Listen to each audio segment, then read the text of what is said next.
Hi guys, naghahanap ba kayo ng hulugang bahay dito malapit sa Metro Manila?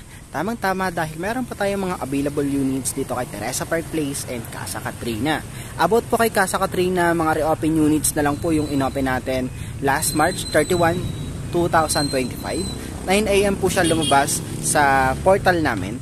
And kung sa monthly down payment naman po natin dito po kay Teresa Park Place ay meron po tayong 5,944 pesos for 30 months. O kaya, and sa Pag-ibig naman po, meron tayong 9,400 plus. Hindi po yun magkasabay ha. Mauuna po muna yung down payment bago po yung Pag-ibig amortization. And para po naman kay Casa Katrina is ongoing develop na po yung mga bahay natin doon. And ang monthly po natin for down payment is nasa 9,400 plus na po siya.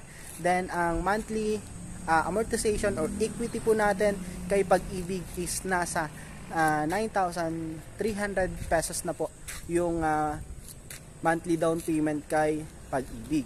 And hindi din po yun magkasabay. Kailangan po munang matapos yung down payment bago po yung Pag-ibig amortization or Pag-ibig equity. So, yun lang po.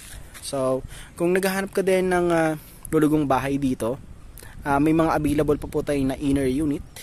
Tulad po ng mga ganito. Di ba po ito, corner. Sumunod po niyan is inner. Tapos, yan po yung pinakang bahay natin. Tig 2 meters po kayo dyan sa likod. Then, sa harap naman po is may 1.5 po tayo. Then, yung main road po natin, kadalasan sa ganito, ay 10 meters po siya.